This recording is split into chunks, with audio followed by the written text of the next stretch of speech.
హైదరాబాదు నగరంలో వరదలు వచ్చి మునిగిపోయినప్పుడు ఒక్క పైసా కూడా ఇయ్యలే మోడీ. ఇక్కడ ఇండ్లు దడిచిపోతే, ఇక్కడ సామాన్లు మునిగిపోతే అప్పుడు ఆయన బండి సంజయ్ చెప్పిండు, బండి కట్టుకోపోతే బండి ఇస్తాం, ఆటో కొట్టుకోపోతే ఆటో ఇస్తాం, కారు పోతే కారు ఇస్తాం అన్నాడు.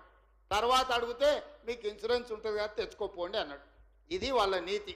అందుకే ఇవాళ మీరు నిధులు తెస్తారా లేకపోతే గుజరాత్కే వలసపోయి అక్కడనే బతుకుతారా అని నేను అడగదలుచుకున్న కిషన్ రెడ్డి గారిని.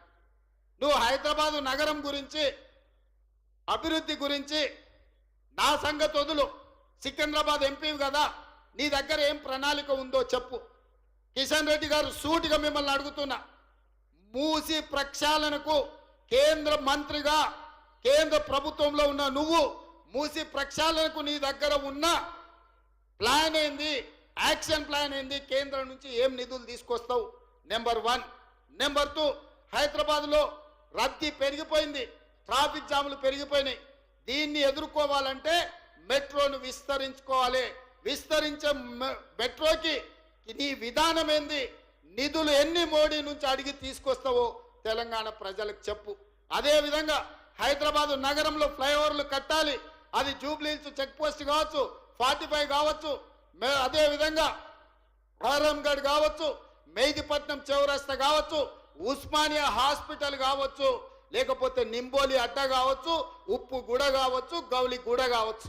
వీటన్నిటికీ నువ్వు తెచ్చే నిధులేంది, నీ దగ్గర ఉన్న విధానం ఏంది, నీ యాక్షన్ ప్లాన్ ఏందో కేంద్ర ప్రభుత్వంగా, కేంద్ర మంత్రిగా, ఈ సికింద్రాబాద్ పార్లమెంట్ సభ్యుడిగా నీ ప్రతిపాదనలేంటివి, కేంద్ర ప్రభుత్వం నుంచి నువ్వు తెచ్చే నిధులేంటివో ప్రజలకు జవాబు చెప్పు. కిషన్ రెడ్డి గారు, మేము ఏం చేస్తామన్నా దాన్ని అడ్డుకుంటామని నువ్వు అంటున్నావు. మంచిది, నా ప్రణాళికలు నీకు నచ్చలేదు, నువ్వు అడ్డుకుంటా అంటున్నావు కదా. 6 నెలలు నేను ఊరుకుంటా, నువ్వేం చేస్తావో చెప్పు. ఏం తెస్తావో చెప్పు. మోడీని తీసుకురా, 1.5 కోట్లు మోడీని ఇప్పించు. 10 లక్షల మందితో పరేడ్ గ్రౌండ్లా తెలంగాణ సమాజాన్ని అంతా పిలిచి మోడీని నిన్నిద్దరిని నేను సమానం చేస్తా. అధికారికంగా నిన్నక్కడ పరేడ్ గ్రౌండ్లో 10 లక్షల మందితో సన్మానం చేసే జిమ్మేదారి నేను తీసుకుంటా. కిషన్ రెడ్డి గారు, మోడీ నుంచి 1.5 కోట్లు మన నగరానికి తీసుకురా. నాకేం బేసిజాలు లేవు, నాకు నగరం అభివృద్ధి చేయడమే, ఈ రాష్ట్రాన్ని అభివృద్ధి పదం వైపు నడిపించడమే. ఈరోజు ఢిల్లీ చూసినా, ముంబై చూసినా, బెంగళూరు చూసినా, చెన్నై చూసినా, కలకత్తా చూసినా కాలుష్యంతో నగరాలు అతలాకుతలం అయిపోయినాయి. ఇవాళ టీవీలు పేపర్లు చూస్తే అక్కడ నివసించలేని పరిస్థితి ఉంది. ఆల్రెడీ స్కూల్స్కు హాలిడేస్ ఇచ్చిండ్రు. అక్కడ ఉండేటోళ్లను ఆ పట్టణం వదిలి ఇతర ప్రాంతాలకు పోయి ఉండమంటుర్రు. మనం కూడా ఆ పరిస్థితిని కొని తెచ్చుకుందామా? మనం కూడా అట్లనే ఉందామా? మనం కూడా ఆ దిశగా పోతే ఈ నగరం ఎడారిగా మారి, ఈ నగరం నివసించలేని ప్రాంతంగా ఉంటే ఎక్కడికి వెళ్ళాలి? అడవుల్లోకి వెళ్ళి ఆది మానవులుగా మళ్ళీ బతుకుదామా?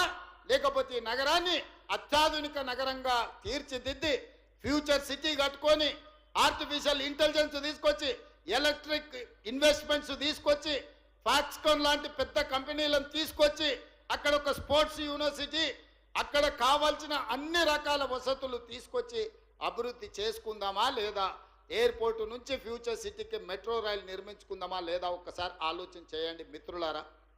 ఇవాళ నేను సూటిగా బీఆర్ఎస్ను బీజేపీని ఇద్దరిని అడగదలుచుకున్నా.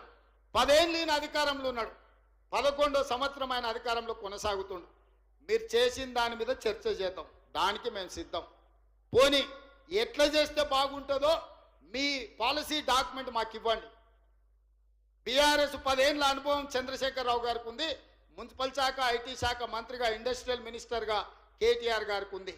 తండ్రి కొడుకులు కలిసి ఒక ప్రణాళికను తయారు చేసి పాలసీ డాక్యుమెంట్ తెలంగాణ సమాజానికి చూపించండి. ఎస్, ఈ ప్రభుత్వం ఈ ప్రణాళికతో ముందుకు వెళ్ళాలి, ఈ విధంగా అభివృద్ధి చేస్తే దీనికి అయ్యే నిధుల ఖర్చు ఇంత, ఈ నగరం అభివృద్ధి ఈ రకంగా చెందుతుంది, దీనికి ప్రతిపక్షంగా మేము సూచన చేస్తున్నామని మీరు ఒక పాలసీ డాక్యుమెంట్ తీసుకొని రండి. సహేతుకమైందైతే తెలంగాణ సమాజానికి హైదరాబాద్ నగరాన్ని అభివృద్ధి చేయడానికి ఉపయోగపడితే 100% మా ప్రభుత్వం ఆమోదిస్తుంది. మాకు బేసజాలు లేవు, మంచి పని చెయ్యాలి, ఈ నగరాన్ని అభివృద్ధి చెందాలి అనేదే మా విధానం. బీఆర్ఎస్ వాళ్ళు ఏది చెప్పరు, బీజేపీ వాళ్ళు ఏది ఇయ్యరు. మనం ఏది చెయ్యబోయినా మేము అడ్డుకుంటామని ఇద్దరు గూడు పుటాని చేసి అలై బలై చేసుకొని చీకట్లో కూడా పొద్దుట పూట ఒకడు మేము పోయి పండుకుంటాం మూసీలో అని అంటారు. అందుకే ఈరోజు ఈ వేదిక మీద నుంచి మీరు మీ ప్రతిపాదనలు పంపండి. నేను మా ఉప ముఖ్యమంత్రి బట్టి విక్రమార్క గారికి, శ్రీధర్ బాబు గారికి, పొన్నం గారికి, ఎందుకంటే ఒక ఆయన హైదరాబాద్ ఇన్ఛార్జ్ మినిస్టర్, రెండొగరు రంగారెడ్డి కోట్ల తెలంగాణ ప్రజలు ఇచ్చిన తీర్పును నిక్షిప్తమై డిసెంబర్ 3, 2023 నాడు ప్రజాపాలనను తీసుకురావాలి అని చెప్పి 4 కోట్ల తెలంగాణ ప్రజలు తీర్పు ఇచ్చిన రోజు సరిగ్గా తెలంగాణ ప్రజలు తీర్పు ఇచ్చి సంవత్సరం పూర్తి చేసుకుంటున్న సందర్భంగా 4 కోట్ల తెలంగాణ ప్రజలకు మనస్ఫూర్తిగా శుభాకాంక్షలు, ధన్యవాదాలు తెలియజేస్తున్నా. ఇవాళ తెలంగాణ ప్రజలందరూ ఏకోన్ముఖమై శ్రీమతి సోనియా గాంధీ గారి నాయకత్వంలో ఆనాడు సెప్టెంబర్ 17, 2023 నాడు శ్రీమతి సోనియా గాంధీ గారు తెలంగాణ రాష్ట్రానికి ఇచ్చిన 6 గ్యారెంటీలను దృష్టిలో పెట్టుకొని వారు 2004లో కరీంనగర్లో తప్పకుండా 60 సంవత్సరాల తెలంగాణ ప్రజల యొక్క ఆకాంక్షను నెరవేరుస్తానని ఇచ్చిన గ్యారెంటీని వారు అమలు చేసి 10 సంవత్సరాలు పూర్తి చేసుకుంటున్న సందర్భంలో మళ్ళీ తెలంగాణ రాష్ట్రంలో శ్రీమతి సోనియా గాంధీ గారు 6 గ్యారెంటీలను తెలంగాణ ప్రజలకు ఇవ్వడం జరిగింది. 3 తారీఖు నాడు ఫలితాలు రావడం, 7 తారీఖు నాడు అధికారాన్ని చేపట్టడం, డిసెంబర్ 9 తారీఖు నాడు శాసనసభ సమావేశాలను ఏర్పాటు చేసుకొని మొదటి రోజే ఆర్టీసీలో ఆడబిడ్డలకు ఉచిత ప్రయాణం, అదేవిధంగా పేదవాళ్ళ ఆరోగ్యాన్ని వాళ్ళు కాపాడాలని రాజీవ్ ఆరోగ్యశ్రీతో 10 లక్షల రూపాయల ఉచిత వైద్యాన్ని, కార్పొరేటు వైద్యం అందించడానికి మొదటి రోజు శాసనసభ సమావేశాలలో మనం నిర్ణయం తీసుకోవడం జరిగింది.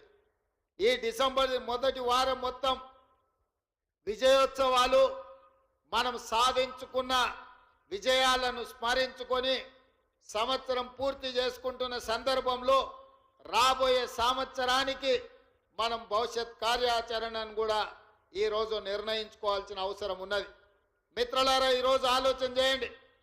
హైదరాబాదు నగరం అంటే తెలంగాణ రాష్ట్రానికే కాదు, ఈ దేశానికి, ప్రపంచానికే ఒక ప్రత్యేక గుర్తింపు ఉన్నది. ఇవాళ అమెరికాలో సిలికాన్ వ్యాలీలో ఇంజనీర్లు ఉన్నారు అనంటే, సిలికాన్ వ్యాలీ నడుస్తుంది అనంటే, ఈ హైదరాబాదు నగరం తెలంగాణ రాష్ట్రంలో చదువుకున్న నిరుద్యోగ యువకులు ఇంజనీర్లుగా మారి అమెరికా లాంటి దేశాలను సాంకేతిక నైపుణ్యంతో అభివృద్ధి చేస్తున్నారంటే అందులో ఈ హైదరాబాదు నగరానికి ఒక ప్రత్యేకమైన స్థానం ఉన్నది.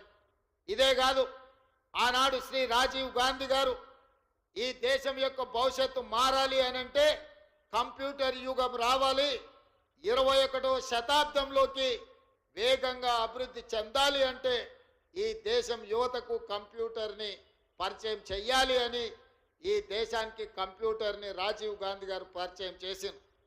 వారి నేపథ్యంలోనే ఆనాటి నేదురుమల్లి జనార్దన్ రెడ్డి ఉమ్మడి రాష్ట్ర ముఖ్యమంత్రి గారు మొట్టమొదట హైటెక్ సిటీకి శిలాఫలకం వేస్తే, ఆ తర్వాత వచ్చిన చంద్రబాబు నాయుడు గారు హైటెక్ సిటీని నిర్మించి ఐటీ కంపెనీలను వారు తీసుకురావడం జరిగింది.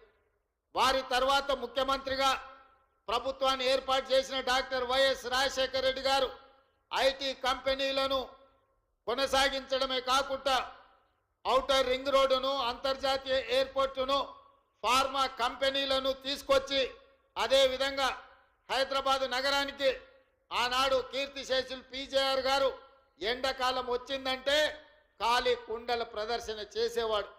ఈ నగరానికి తాగునీటి సమస్యను శాశ్వతంగా పరిష్కరించాలి అని వారు బతుకున్నంత కాలం పి జనార్దన్ రెడ్డి గారు ఈ నగరంలో పేదల కోసం కొట్లాడి, వారి పోరాట ఫలితం కృష్ణా నుంచి Krishna phase 1, Krishna phase 2, Krishna phase 3 తాగు జలాలను తరలించడమే కాకుండా గోదావరి జలాలని నగరానికి తరలించిన చరిత్ర కాంగ్రెస్ పార్టీ. ఈరోజు ఈ నగర ప్రజలు ఉస్మాన్ సాగర్, హిమాయత్ సాగర్ తాగునీటి జలాశయాలనే కాదు, అవి సరిపోకపోవడంతో కృష్ణానది జలాలను, గోదావరి జలాలను తీసుకొచ్చి కోట్లాది ప్రజలకు ఈరోజు తాగునీటి సమస్యను తీరుస్తున్నాము అంటే ఆనాడు కాంగ్రెస్ పార్టీ ముందు చూపుతోని చేసిన ప్రాజెక్టులు. అవే కాదు, ఈరోజు మనం చూస్తున్న ఈ నెక్లెస్ రోడ్డు కానీ, అక్కడున్న ఈ ఫ్లైఓవర్లు కానీ, లేకపోతే ఆ బుద్ధుడు కానీ, లేకపోతే ట్యాంక్ బండ్ మీద కట్టిన గొప్ప మహానుభావుల విగ్రహాలు కానీ, ఆనాడు ఎన్టీ రామారావు గారు, కోట్ల విజయభాస్కర్ రెడ్డి గారు తీసుకున్న నిర్ణయాలు ఈరోజు ఈ నగరం ప్రపంచంతోనే పోటీ పడే విధంగా అభివృద్ధి చెందింది. మరి మిత్రులారా, ఇవాళ గొప్పగా మెట్రో ఉంది మా హైదరాబాద్లో అని చెప్పుకుంటున్నాం. ఈ మెట్రోను హైదరాబాద్కు తీసుకొచ్చింది కేంద్రంలో అర్బన్ డెవలప్మెంట్ మంత్రిగా శ్రీ జైపాల్ రెడ్డి గారు విశేషమైన కృషి చేసి కేంద్ర ప్రభుత్వం నుంచి అనుమతులు ఇవ్వడమే కాకుండా కేంద్ర ప్రభుత్వం వందలాది కోట్ల రూపాయల నిధులు ఇస్తే ఆనాడు డాక్టర్ వైఎస్ రాజశేఖర రెడ్డి గారు ముఖ్యమంత్రిగా ఉండి ఈ నగరానికి మెట్రోను తీసుకొచ్చి ఇవాళ ప్రపంచంతోనే పోటీ పడే విధంగా ఇవాళ అభివృద్ధి చేసినాం. బేగంపేటలో ఉన్న ఎయిర్పోర్టును శంషాబాద్లో అంతర్జాతీయ ప్రమాణాలతో నిర్మించి అంతర్జాతీయ ఎయిర్పోర్టును తేవడం కాబట్టే ఈరోజు ఐటీ కంపెనీలు, ఫార్మా కంపెనీలు, రియల్ ఎస్టేట్ కంపెనీలు మన నగరానికి వచ్చినాయి. అందుకే ఈరోజు ఈ నగరం ఈ తెలంగాణ రాష్ట్రంకు వస్తున్న ఆదాయంలో 65% ఆదాయం రాష్ట్ర ఖజానాకు హైదరాబాదు, రంగారెడ్డి జిల్లాల నుంచే వస్తుంది అనంటే ఆనాటి